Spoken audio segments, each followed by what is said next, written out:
بسم اللہ الرحمن الرحیم۔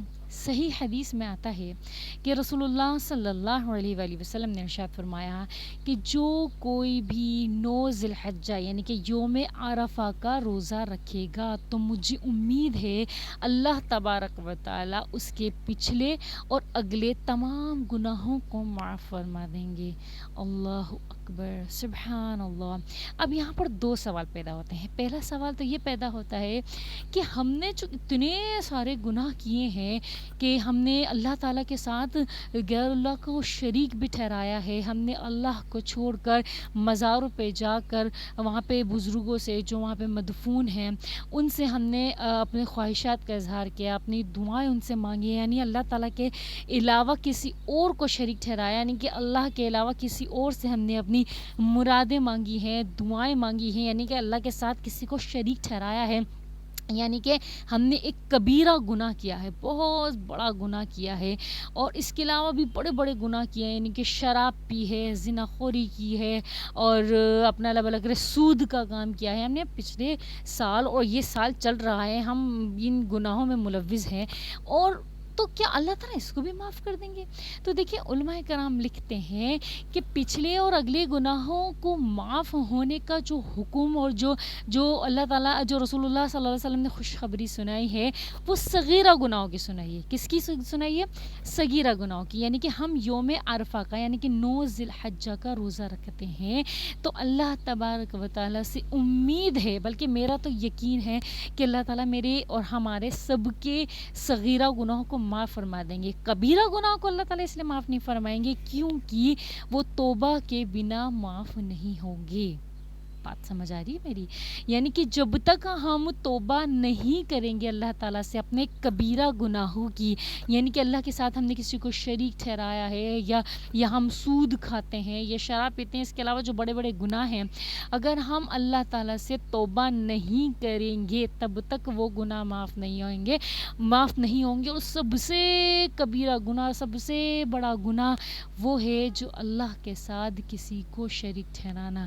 اللہ تعالیٰ کو بہت بہت بہت بہت پیش آتا ہے، اللہ کو بہت غصہ آتا ہے ان لوگوں پہ جو اللہ کو چھوڑ کر کسی اور سے مانگتے ہیں، کسی اور سے فریاد کرتے ہیں، کسی اور سے اپنی خواہشات کی طلب کرتے ہیں۔ اللہ کو چھوڑ کر کسی اور کو اللہ کے ساتھ کیا کرتے ہیں؟ شریک ٹھہراتے ہیں۔ جانے انجانے میں ہم سے اگر کوئی اس طرح کی غلطی ہو گئی ہے کہ یعنی کہ ایسا ہوتا ہے نا کہ ارے یار میرے تو پیٹ میں درد تھا، میرے پیٹ میں درد ہوا ہے، شاید رات کو میں نے دودھ پی لیا تھا اس کی وجہ سے میرے پیٹ میں درد ہو گیا، تو یہ بھی ایک شرک ہو جاتا ہے۔ بات سمجھ آ رہی ہے؟ کیونکہ دودھ میں اتنی طاقت اور مجال، اتنی ہمت ہے نہیں کہ وہ ہمارے پیٹ میں درد کر سکے، ٹھیک ہے؟ یہ تو اللہ تعالیٰ کے حکم سے ہوتا ہے۔ یہ چھوٹی چھوٹی چیزیں ہیں جن سے ہم ناواقف ہیں، ہم بہت نادان ہیں۔ بات سمجھ آ رہی ہے؟ اللہ تعالیٰ جانتے ہیں، تو کیا کرنا ہے؟ ہم نے 9 ذی الحجہ کو روزہ رکھنا ہے، ٹھیک ہے، تاکہ ہمارے پچھلے اور اگلے گناہ ایک ایک سال کے معاف ہو جائیں، تمام صغیرہ گناہ، اور جن کبیرہ گناہوں سے ابھی ہم ناواقف ہیں اور یا ابھی ہم واقف ہو چکے ہیں تو اللہ تعالیٰ سے روبرو ہو کے معافی مانگ لینا ہے، اللہ تعالیٰ سے توبہ کر لینا کہ یا اللہ میری توبہ، یا اللہ میری توبہ، یا اللہ تو مجھے معاف فرما دے کہ میں نے اگر جانے انجانے میں تیرے ساتھ کسی کو میں نے اگر شریک ٹھہرا دیا، اگر میں نے تجھے چھوڑ کر میں نے کسی اور سے مانگ لیا، یا اللہ کہ میں نے اگر یہ کہہ دیا کہ اس کے کرنے سے میرے ساتھ برا ہوا ہے یا فلاں نے میرے ساتھ برا کر دیا تو اس لیے میرا بیڑا غرق ہو گیا، یہ سب شرک ہے۔ نہیں، وہ سب اللہ کے حکم سے ہوا ہے۔ اگر میرے سر میں بھی درد ہوتا ہے، میری آنکھ میں بھی درد ہوتا ہے، یا میں لڑکھڑا کے گرتی بھی ہوں کسی پتھر سے، تو وہ پتھر کا قصور نہیں ہے، وہ پتھر کی مجال نہیں ہے، نہ اس میں اتنی طاقت ہے کہ وہ مجھے چوٹ پہنچا سکے۔ یہ سب اللہ کے کام ہے۔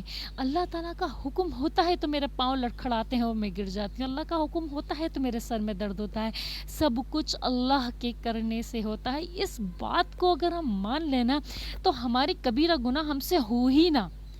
بات سمجھ آ رہی ہے میری؟ تو اللہ تعالیٰ جانتا ہے کہ ہم لوگ انجانے میں اس طرح کی گناہ، اس طرح کی غلطیاں ہم لوگ سرزد کر دیتے ہیں، اسی لیے اللہ تعالیٰ نے توبہ کا دروازہ رکھا ہے۔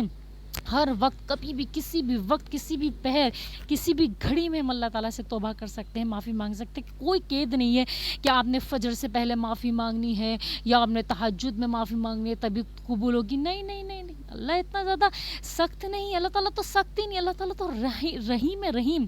اللہ تعالیٰ کی رحمت اللہ کے غصے پر غالب ہے، اسی لیے اللہ تعالیٰ نے ہر وقت، ہر پل، ہر پہر توبہ کے دروازے کھلے رکھے ہیں. اللہ تعالیٰ تو بندے کی توبہ کا انتظار کرتا ہے کہ کب میرا بندہ مجھ سے توبہ کرے گا اور میں اس کو معاف کر دوں گا.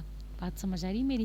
تو جب بھی آپ جیسے ابھی ہمارا یوم عرفہ کب پڑا ہے، تقریباً شاید اتوار کو 9 عرفہ پڑ رہا ہے، شاید آج 2 تاریخ ہے.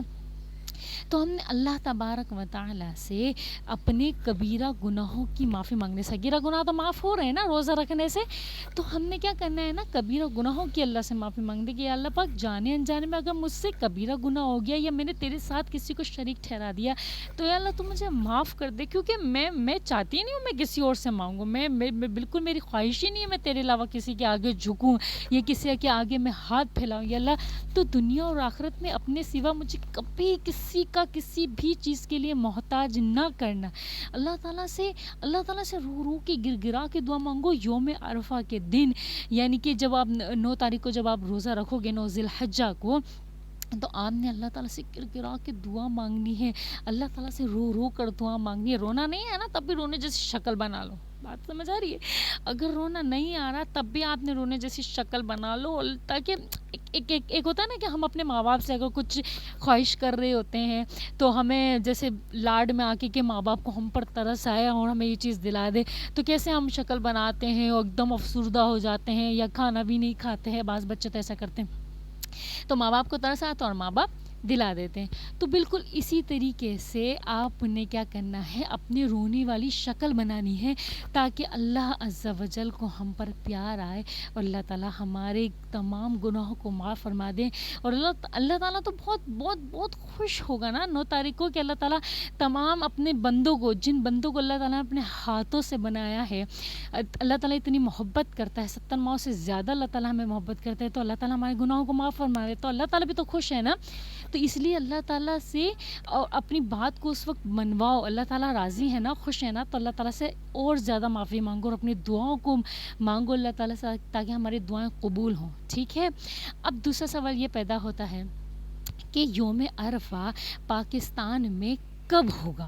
آیا جب سعودی عربیہ والے رکھیں گے تب ہم بھی یوم عرفہ کا دن منائیں یہاں پر پاکستان میں، یا پھر جب ہمارے چاند کے مطابق یہاں پہ یوم عرفہ پڑ رہا ہے ایک دن کے بعد کا، تب ہم یوم عرفہ کا روزہ رکھیں؟ تو دیکھو جو عبادت ہے نا، عبادت وہ وقت کے ساتھ منسوب ہے. ٹھیک ہے. جیسے اگر فجر کی اذان ہو رہی ہے تو تبھی ہم فجر کی نماز پڑھیں گے نا، یا اس سے پہلے پڑھ کے بیٹھ جائیں گے رات میں کہ بھائی مجھے تو صبح اٹھنے میں آلکس ہوتا ہے، میرے کو نیند آتی ہے، میرے کو اٹھا نہیں جاتا کر کے، اور آپ نے کیا کرنا ہے، آپ نے پہلے سے فجر کی نماز پڑھ کے سو گئے، تو آپ کو فجر کی کیا اہمیت ملے گی، اس کی کیا آپ کو ثواب ملے گا؟ نہیں. کیوں؟ کیونکہ وہ وقت کے ساتھ منسلک ہے. جب وقت ہوگا فجر کا پاکستان میں اسی وقت آپ نے نماز پڑھنی ہے.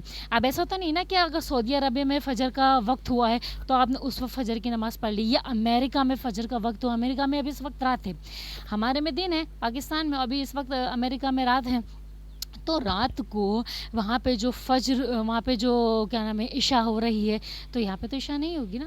تو اس لیے وہ اگر اپنے وقت کے ساتھ سب کی جگہ اپنے اپنے وقت متعین ہے. ٹھیک ہے.